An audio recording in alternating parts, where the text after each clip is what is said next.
Hello everyone, my name is Clutch, and welcome to Lucifer Mechanics Garage of drag, speed, and styrene customs fabrication. Those gears straight at all.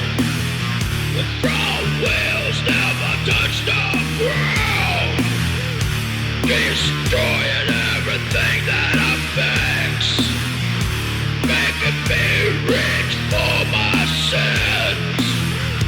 Welcome to the Lucifer's Mechanics Garage.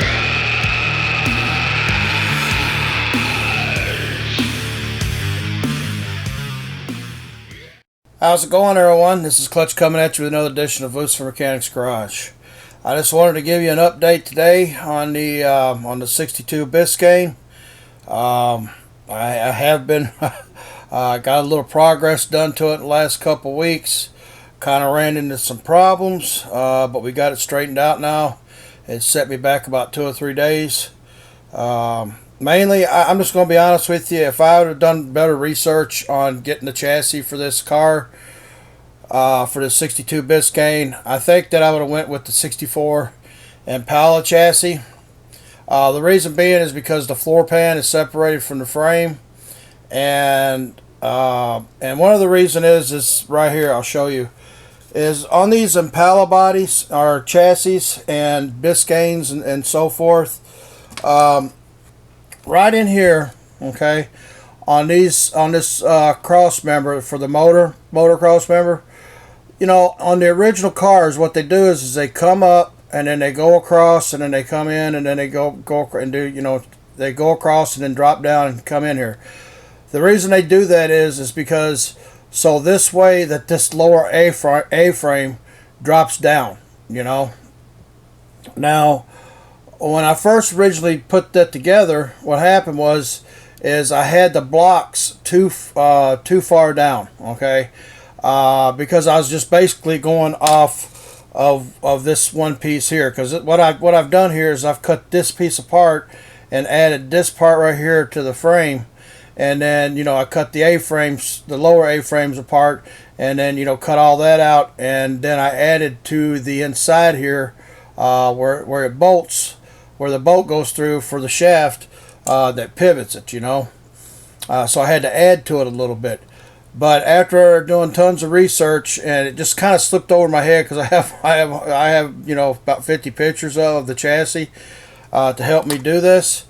But you know, the only reason I'm not going to the 64 now is because I did all the work here by cutting it and shortening it and everything for the altered wheelbase. So we're just kind of stuck with it, you know. But the 64 would have probably been a lot better, because that way I could have used the floor pan and, you know, and did what I had to do and everything, instead of going in and having to fill all this in now, because I can't use the floor pan off of this because it sits up too high where the door opens up. It'll be like about a 3-inch gap and it won't look right. So, you know, so we're stuck with using this, but it's fine. You know, I'll work through it and get it done. But anyway, yeah, we got it all straightened out. Took 2 or 3 days to get it done, and it was frustrating. And but we got it close enough to where it looks like it should. You know, it might sit up, you know, maybe a 1/16 higher than what it should.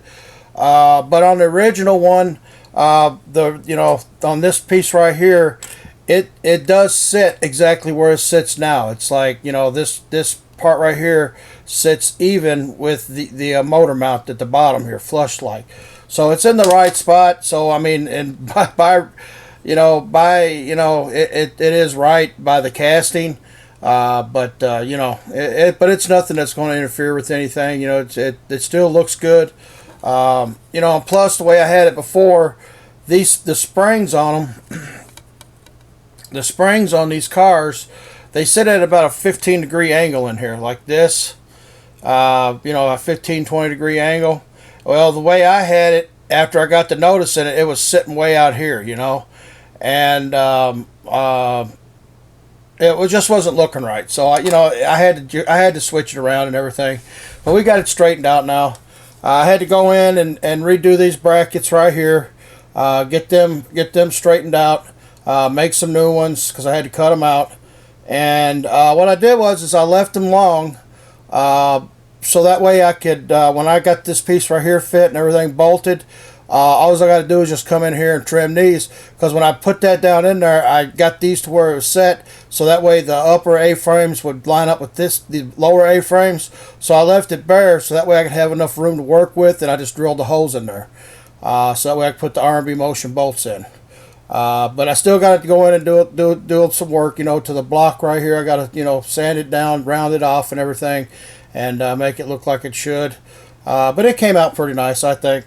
We still got to do, finish up all this right here. I cleaned it up some. As the last video, as you can tell, I added I added all the correct bracing in here, the way it should. It's got the lip on, on the bottom here that goes across, and the way it is in the factory. I still got to clean up all this, but we'll get to that, down the road a little bit. I'm just going to take a break from the front end and start working on the rear end. But we got the upper spring perches done, as you can see. We got them done, fabricated all that out of tubing and flat stock. Got the holes drilled and everything. What I got to do is I got to go in here and I got to sand these centers down, do a real nice job and flatten them out a little bit, and then we got to drill a hole to where the shock comes up through. And as you can see, we went in and did the bar for the the A-frame, for the upper A-frame. Got it the way it was, way it's bent up. Got the holes drilled so we put R&B motion bolts in it, and fits pretty good. Everything lines up real nice and everything, as you can see. We got all that done. Pretty nice little deal. Look at the back here, and then what we'll do is we'll just run some bolts through there that'll come all the way through, and put the nuts on them and everything. Give it that nice look. So that's a nice little touch. I like the way it come out. As you can tell, that we drilled the holes in the upper A-frames to how they do to drop a little weight on the front end. We got them done. I still got to work on the ball joints. We got to drill a hole in for that, but I got to figure out how I'm gonna do the spindles. And then we went in and got the lower A-frames and everything drilled out. Got them drilled out pretty nice where it looks like it dropped a little weight.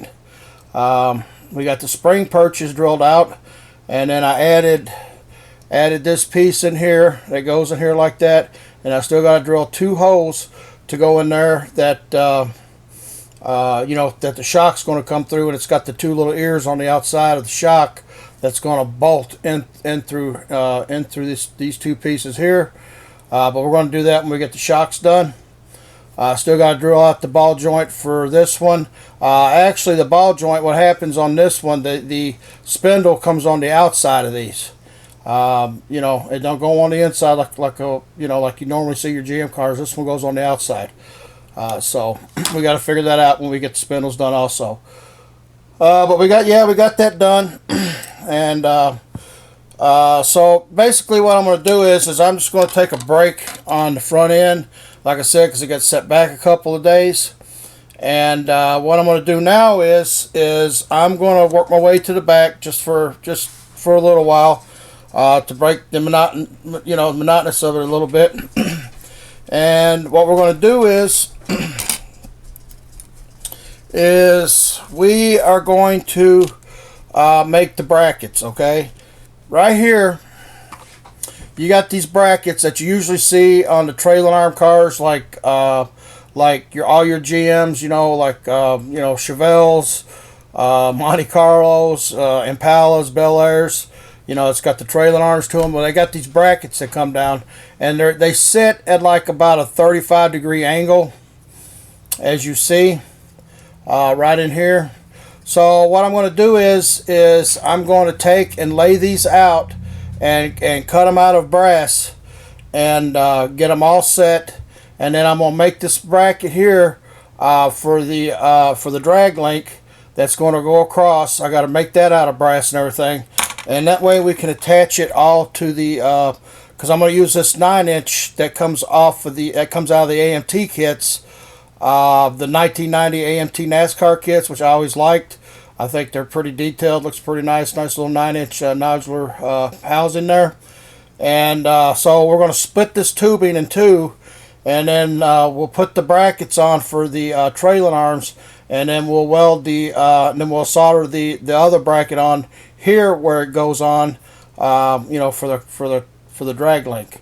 And so we're going to work on that today, get that going. Plus there's some other stuff that I'm doing. I've been doing some research on these, you know, for ladder bars and everything, because this ain't going to be like you know, like you see. I mean, it's going to be a vintage racer kind of, but it's going to be something like you'll see at the nostalgia drags, but it's going to be like a personal build thing, you know.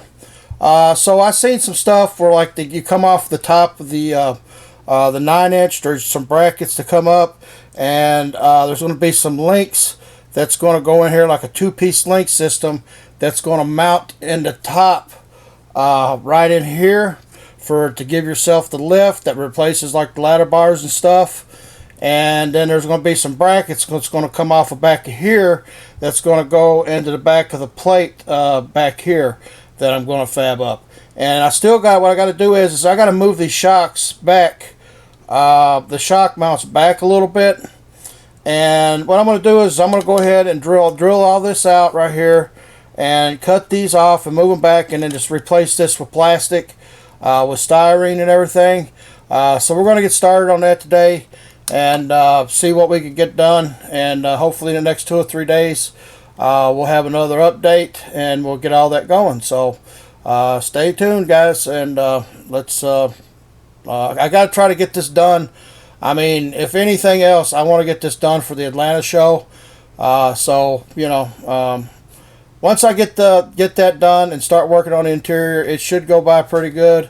Because we still got about 3-4 months or something like that for the Atlanta show. So we should have it done in time. I don't know. If not, I ain't worried about it. But we got to get to work on it. All right, guys. Love your families. Love your pets. Love your friends. Build smart. Build efficient. We'll talk to you later, brothers and sisters. Bye.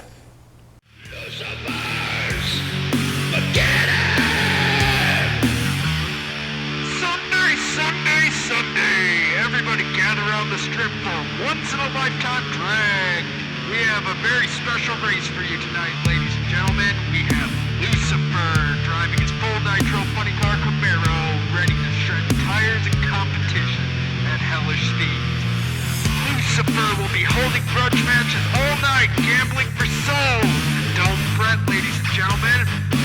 Nothing will slow down his car, not even after crashes. Gashes are being completely mangled, all thanks to Lucifer's mechanic. He can fix it all. It won't rest until Lucifer is reigning champion.